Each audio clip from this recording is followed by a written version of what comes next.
Metric outside micrometer का least count होता है 0.01 mm यानी 10 माइक्रोन। तो 10 माइक्रोन का लीस्ट काउंट कैसे निकलता है मैं आपको वो बताऊंगा, और माइक्रोमीटर का मटेरियल क्या रहता है और माइक्रोमीटर का यूज कहाँ करते हैं वो सब मैं आपको बताऊंगा।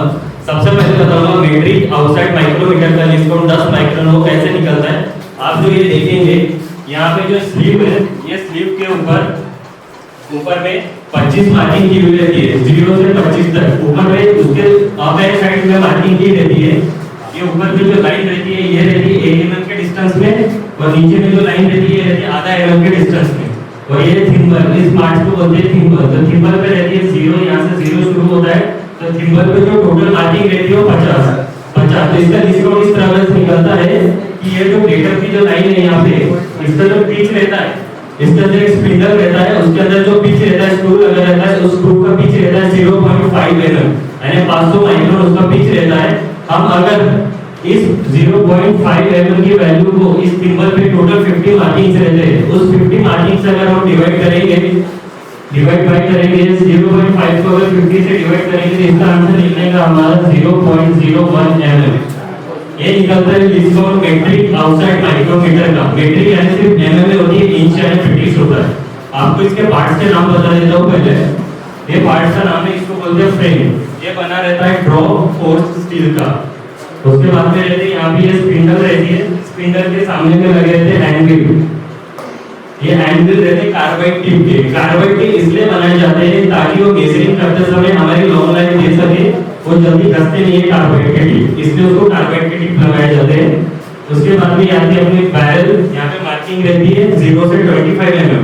कोई भी मीट्रिक आउटसाइड माइक्रोमीटर पे आप देखेंगे वहाँ पे 0 से 25 mm तक की मार्किंग रहती है।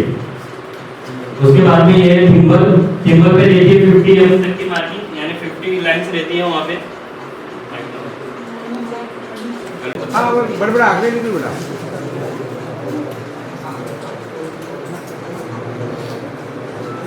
इसमें एडिशन करना होता है। ये अपनी मेन सिंबल की रेटिंग से हमने 12 आ गई। 12 के बाद में हमें ये लाइन क्या है काउंट करना पड़ता है। आंकड़ा नहीं सुंदर बड़ा रीडिंग के नंबर सिंबल है सिंबल रीडिंग हाँ ऊपर ही लिखो।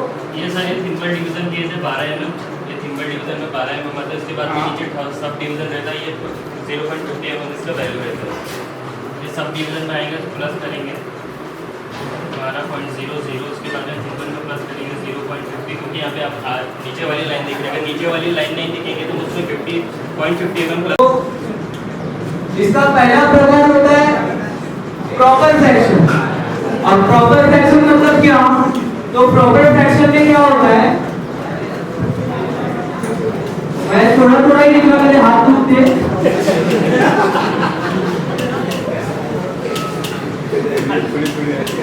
प्रॉपर फ्रैक्शन मतलब क्या?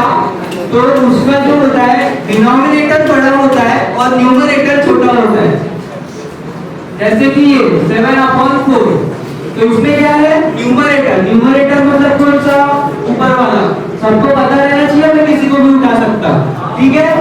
तो न्यूमरेटर मतलब क्या? जो ऊपर वाला, ऊपर वाला उसका क्या है? छोटा, और नीचे वाला क्या है? बड़ा। तो कैसा लिखेंगे? N और T, हाथ उठते, ठीक है। तो उसके बाद अपना तो फर्स्ट हो गया प्रॉपर फ्रैक्शन, और उसके बाद इम्प्रॉपर फ्रैक्शन। इम्प्रॉपर फ्रैक्शन मतलब क्या होगा? समझदार हो रहे हो, बड़े तेज हो रहे हो। तो क्या है इसमें, क्या होता है डिनोमिनेटर ऊपर में होता है और न्यूमरेटर, डिनोमिनेटर बड़ा होता है और न्यूमरेटर छोटा होता है। ये कौन सा है? इम्प्रॉपर फ्रैक्शन, ठीक है। मिक्स फ्रैक्शन, मिक्स में क्या होगा? ये दोनों को मिला देंगे क्या? नहीं, ऐसा कुछ नहीं रहता।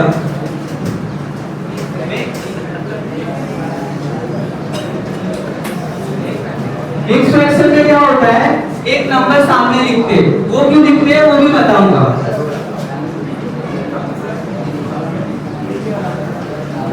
अब ये क्या लिख दिया सर ने? आगे एक नंबर लिख दिया और क्या क्या लिख दिया, तो वो भी बताऊंगा। तो कैसा होता है कि कोई जो सम होते हैं जिसके डिवीजन आते ही नहीं है, जैसे कि हम 7 और 2 लेते हैं, और 2 से कभी भी डिवीजन जाएगा तो 7 सीधा नहीं जाएगा, जाएगा तो पॉइंट में जाएगा, पर रिमाइंडर भी बचता है उसमें। तो पहले डिवीजन करते हैं, टेबल व्यू किसको आते हैं, मेरे को क्या आते हैं, ठीक है। 2 1 2 2 2 4 2 3 6, तो 2 3 कितना हो गया, 6 हो गया, ठीक है।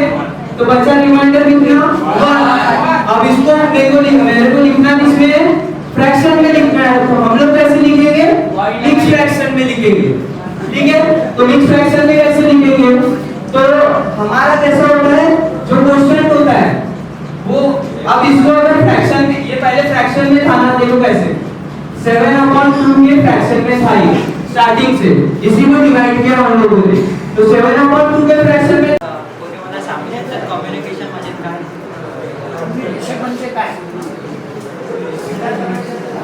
कम्युनिकेशन म्हणजे काय कोणी सांगू शकेल?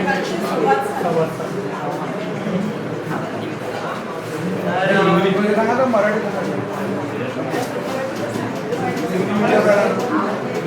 इतने सॉफ्टली बात करते हैं, एकदम नम्रता पूर्वक। अगर आप वैसे बात नहीं करोगे ना, आपके पास कोई भी, आपके जो भी जिस चीज का बिजनेस कर रहे हैं, जो एक बिहेवियर का पार्ट है, स्किल में बिहेवियर क्यों आता है? आप सबको बिहेवियर क्यों पढ़ाया जाता है? आप सबको बिहेवियर क्यों पढ़ाया जाता है?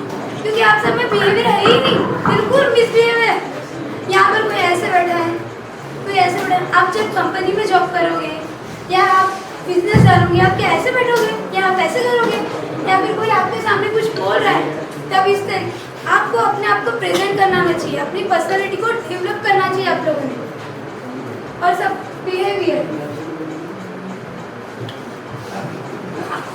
में तो सबसे पहले मैं आप सबको एक ही चीज बोलूंगी, नम्रता पूर्वक बात करना सीख लीजिए। सबसे अच्छा आप कंपनी में जाइए, आप अपने माता पिता से बात करें, अपने शिक्षक गुरुजन से बात करें, या किसी से भी, ऑलवेज आप किसी से भी बात करते हुए सबसे पहले अपने पेशेंट को, मैं सर के पास गई और मैंने सर को बोला, सर मुझे माफ़ कीजिए, मैं उस समय तो गुस्से में थी और ऐसा था। तो सर के सामने जो आज मेरी इमेज बनी, तो सर को भी ऐसा लगा कि नहीं यार अच्छी है, मतलब उसने जो गलती की उसे समझ में आ गई। तो आपको ऐसे ही बिहेवियर करना, मतलब मैं सभी लोगों से जब मैं बात करती हूँ, मेरे पीछे में ना सब बच्चे मस्ती करते हैं और मैं जब ऐसे पलट के देखती हूँ ना, तो वो बिल्कुल शांत हो जाती है। क्यों? क्योंकि मैं जिस तरीके से रहती हूँ, मैं जिस तरीके से बोलती हूँ, ये बहुत मायने रखते हैं अपने बिहेवियर के एक पार्ट में। आप सबको, मतलब आप लड़कों के साथ रहिए, लड़कियों के साथ रहिए, आप किसी के भी साथ रहिए, ऑलवेज पूरी दुनिया में आप बड़े से लेकर बच्चों से लेकर बड़े तक के जिन लोगों के भी साथ रहते हैं, बस किस तरीके से रहना है वो सीख लीजिए, एक बिहेवियर के पार्ट में ही आता है। आपको सबसे पहले तो सबसे अच्छे सॉफ्टली बात करना सीखिए, अपने गुस्से को काबू में रखना सीखिए, और आप सबको अपने आचरण को बदलना है।